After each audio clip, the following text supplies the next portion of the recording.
itu.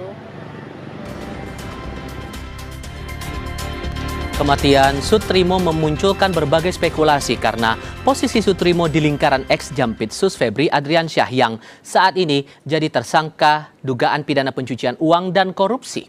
Apakah penyidik sedang memperluas pemeriksaan terhadap pihak lain termasuk Febri Adriansyah?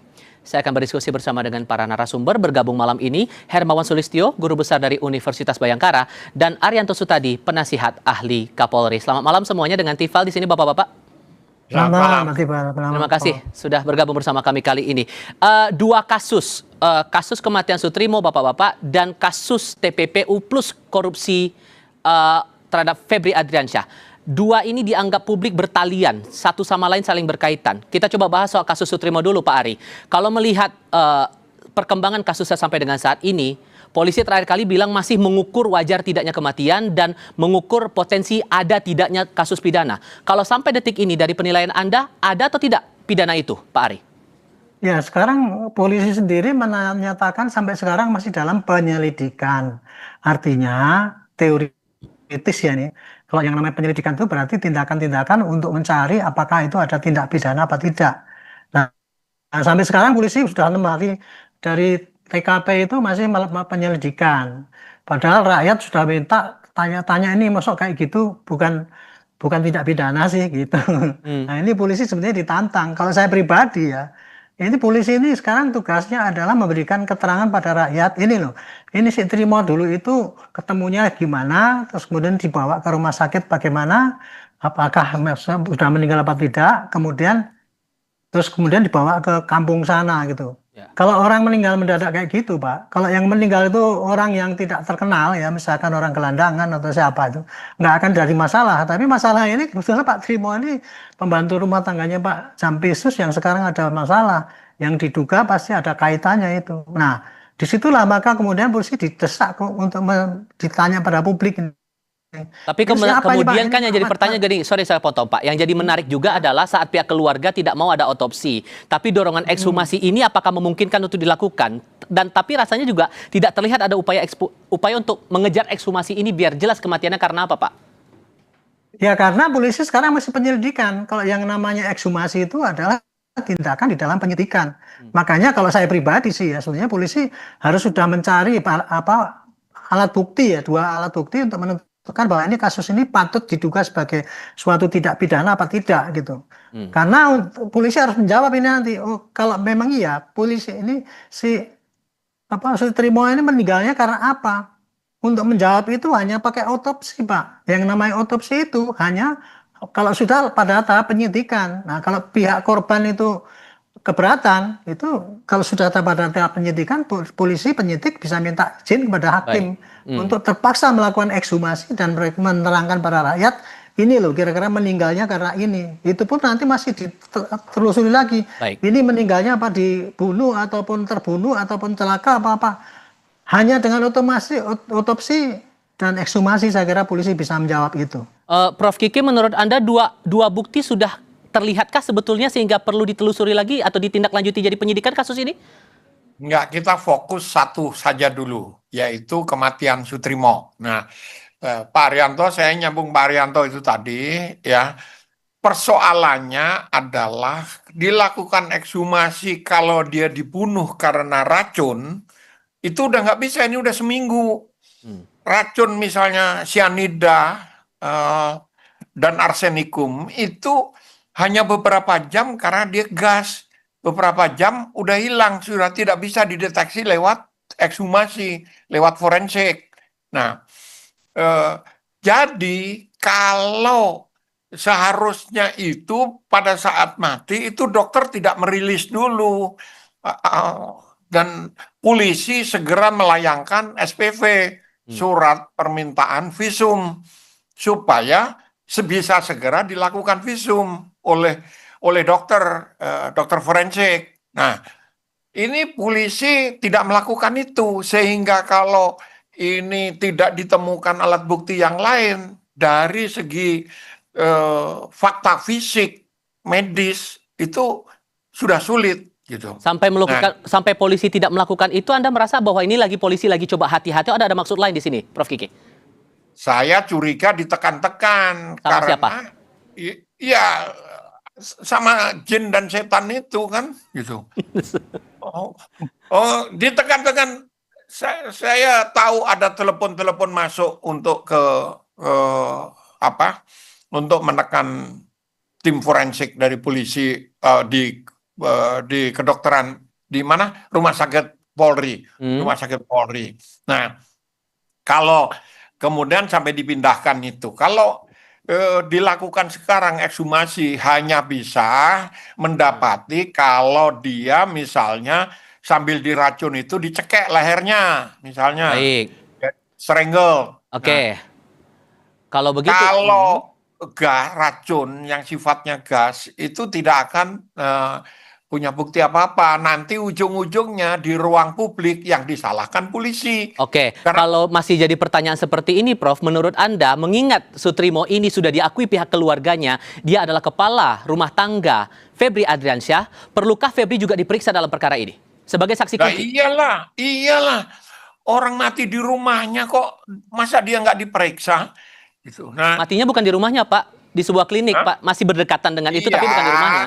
Dia lari ke klinik itu karena sakit mendadak itu. Ada nggak dia? Kalau lihat umurnya 42 tahun, ya, tidak ada medical record ke belakang bahwa dia sakit jantung atau apa gitu, sakit gula. Gula tidak punya implikasi kalau tidak punya penyakit yang lain. Oke. Nah, jadi dia lari datengin klinik itu mati sampai di sana. Tapi ini kan larinya dari rumahnya Jampitsus. Belum, mantan Jampitsus gitu. Oke. Nah, jadi harus diselidiki status dia apa di situ. Oke. Statusnya apa, lalu hubungannya selama ini karena ada data digital forensiknya bahwa dia berantem sama salah satu ring satunya Febri gitu. Oke. Pak Ari, Anda juga merasa bahwa perlu Febri ini diperiksa untuk kasus kematian Sutrimo ini? Ya sudah pasti dong Pak, kalau menurut saya gitu. Karena itu seperti saya katakan ya, kalau Sutrimo itu orang yang gelandangan ya, yang nggak dikenal siapa orang itu, ini nggak masalah kayak gini, ini nggak diotopsi dan sebagainya, karena nggak akan jadi pertanyaan orang kan itu. Tapi karena ini orang yang sangat terkenal gitu ya, otomatis orang-orang yang dekat situ harus diperiksa. Kalau tidak itu berarti polisinya itu diancam atau disogok, mungkin gitu sehingga tidak melakukan tindakan ke sana gitu. Ini secara teoritis ya.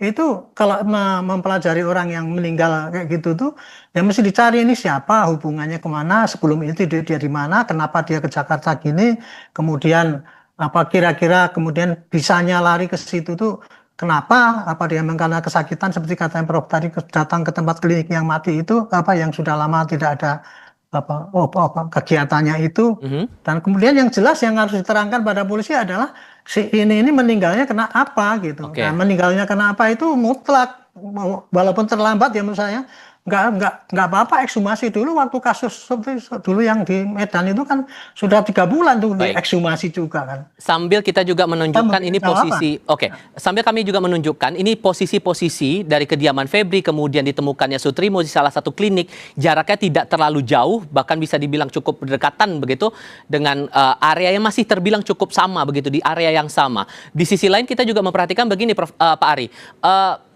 publik sekarang berspekulasi ini ada kaitannya kematian Sutrimo dengan kasusnya Febri yang ditangani Kejaksaan Agung.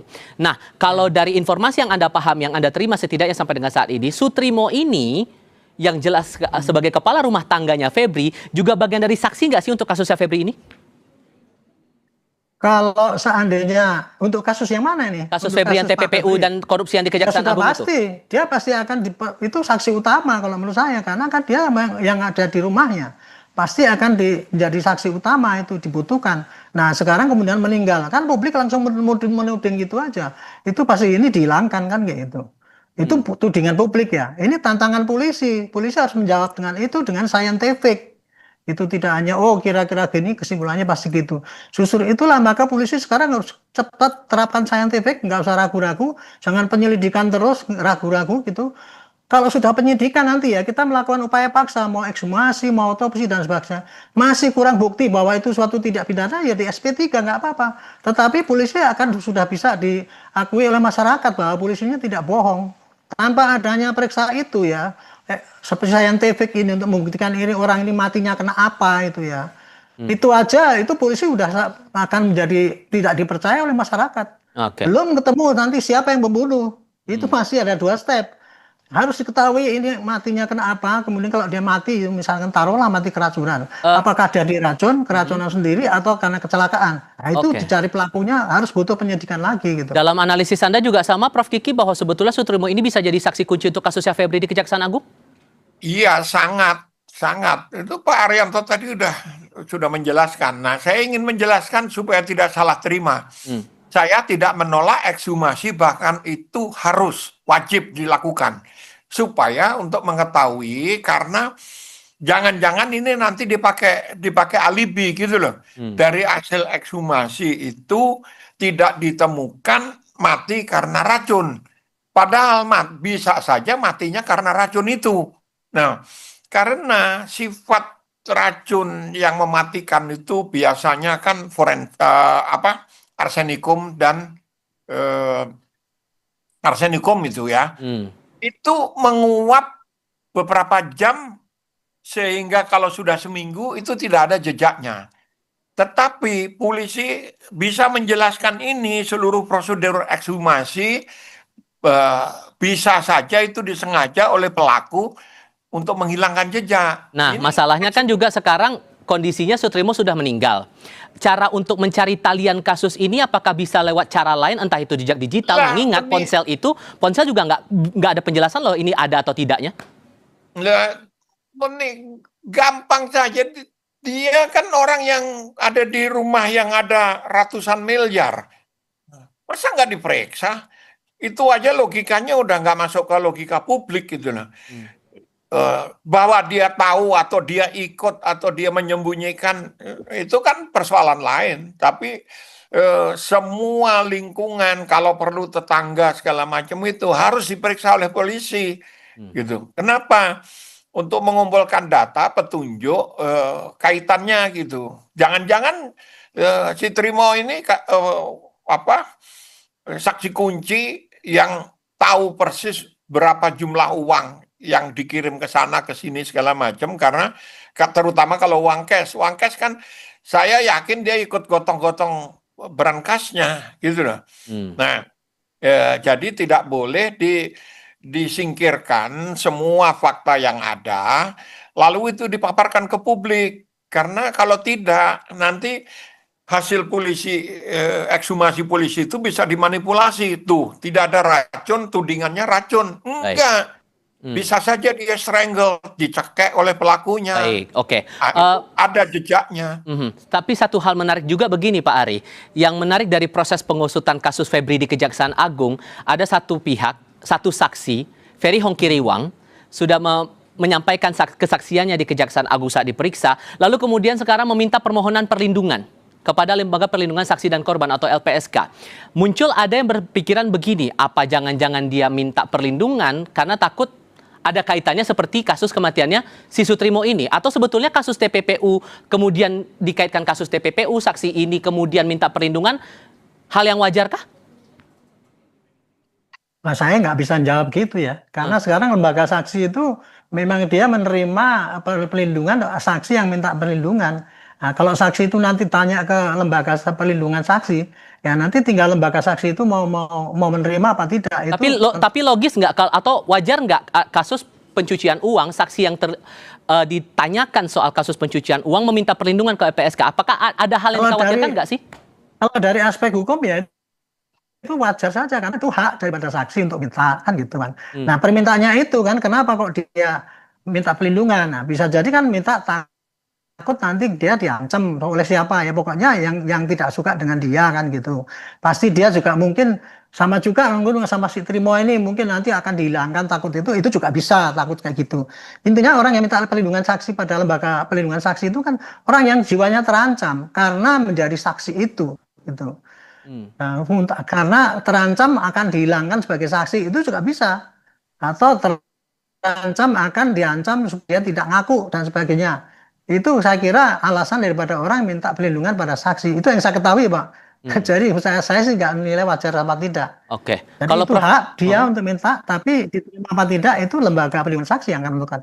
Oke, walaupun kemudian masih diukur, masih ditelaah, Prof Kiki, tapi kalau menurut Anda seorang saksi kasus pencucian uang meminta perlindungan kepada LPSK terlebih untuk kasus dari TPPU Febri ini, hal yang lumrah-lumrah saja atau ada hal menarik di sini yang Anda cermati? Dari perspektif tersangka ya lumrah saja, tapi yang publik harapkan itu LPSK ini kebanyakan kan aktivis, bekas aktivis kayak gitu. Ya tolak aja. Salahnya sendiri kan konsekuensi risiko fisik itu kan harus dihitung kalau orang korupsi sampai ratusan miliar seperti itu, sampai triliunan gitu lah. Ya jadi bola mau dilempar ke tangan LPSK nih. Ya. Pokoknya seluruh prosedur hukum, formalitas ini diruwet-ruwetkan supaya panjang ini supaya ada waktu juga untuk menghapus jejak-jejak yang ada, terutama jejak digital ini. Kalau jejak fisik pada kasus Trimo, jejak medis itu bisa dilakukan kecuali untuk menelusuri racun. Ini berbeda kasusnya dengan Munir. Kenapa itu bisa ditemukan jejak gas racunnya itu? Karena begitu dia turun dibawa sudah dalam bentuk mayat, itu segera dilakukan otopsi karena forensik di Belanda itu tidak di bawah polisi gitu loh. Baik. Nah ini cilakanya, dokter pun melepas gitu loh. Dokternya harus diperiksa juga gitu. Baik. Oke. Kalau mau adil ya semua diperiksa, tetangga diperiksa segala macam dan Tapi keyakinan Anda kalau dramanya sudah sampai seperti ini, kasus harusnya bisa cepat ditangani atau malah kebalikannya? Singkat saja. Kalau polisi berani, termasuk tekanan-tekanan oleh preman-preman telepon itu, ya bisa cepat. Ini dari segi teknis investigasi tidak sulit. Tapi masalah sulitnya ini kan banyak intervensi yang yang baju hijau, yang baju kejaksaan bajunya apa sih warnanya? Hitam ya? Coklat tua. Coklat burak. Pakai baju aja udah nggak bersih. Gimana mau pekerjaannya bersih gitu. Pak Ari, gimana tuh Pak Ari? Ini masalahnya karena kan mempertanyakan dua kasus yang sampai sekarang ini masih jadi spekulasi. Ya. Keyakinan Anda cepat tidaknya ini diukur dari mana? Tergantung daripada polisinya Pak, berani nggak? Karena ya yang namanya mengusut kasus TPPU itu adalah domainnya penyidik Polri. Termasuk kasus penemuan mayat ini, domainnya penyidik Polri. Jadi jangan itu mentang-mentang kemarin berkasnya sudah dikasihkan ke jaksa, semua ini kemudian penyidikan diserahkan pada jaksa. Ya nggak akan bisa terjadi kayak gitu. Polisi saya kira kalau melakukan penyidikan dan kemudian berakhir dengan tidak adanya pidana itu lebih terhormat ketimbang dia tidak berani melakukan penyidikan dan mengatakan bahwa itu bukan suatu kasus pidana. Itu jadi nanti percuma kita diangkat menjadi penyidik, disumpah, dikasih kewenangan untuk melakukan penyidikan, tapi kemudian menghadapi kayak gini dengan serta-merta langsung ini bukan tidak pidana, ini suatu yang wajar dan tidak itu. Saya kira ini perlu diluruskan yang kayak gini ini gitu. Jadi apa yang bisa menjadi hal penekan agar kasus hukum untuk dua hal ini tadi bisa betul-betul jadi cepat ditelusuri agar jangan jadi liar lagi spekulasi di publik, Pak Ari? Ya, polisi pokoknya apa yang ditemukan ya, data-data apa yang ditemukan itu kemudian dikumpulkan betul-betul dan diberkas. Untuk kasus ini jadikan untuk penyidikan sendiri, nggak usah dikasihkan kepada penyidik yang lain gitu. Khusus untuk ini ya, karena ini pure penyidikan di bawah polisi. Dengan secara saintifik polisi harus bisa mengungkap ini gitu, nggak usah takut-takut.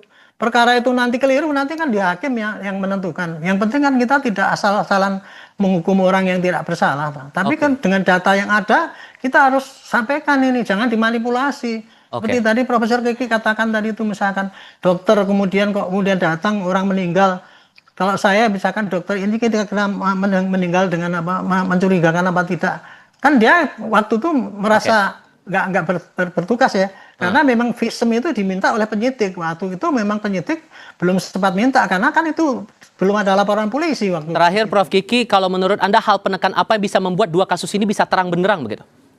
Ya, jadi harus dihadapi dua hal. Satu, intervensi dalam bentuk penekanan, ya, ditekan nih penyidiknya, termasuk yang belum melakukan penyidikan, gitu ya.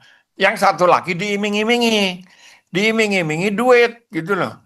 Nah, Anda kalau punya 5 triliun kan bisa aja warna merah jadi biru, kayak gitu. Nah, ini dua hal ini antara reward dan ancaman punishment ini harus diatasi. Dan saya 1000% setuju argumennya Pak Arianto, polisinya harus berani. Kita carilah polisi-polisi yang nekat-nekat tapi punya keahlian Baik. digital forensik, digital forensik. Baik. Topik lain seputar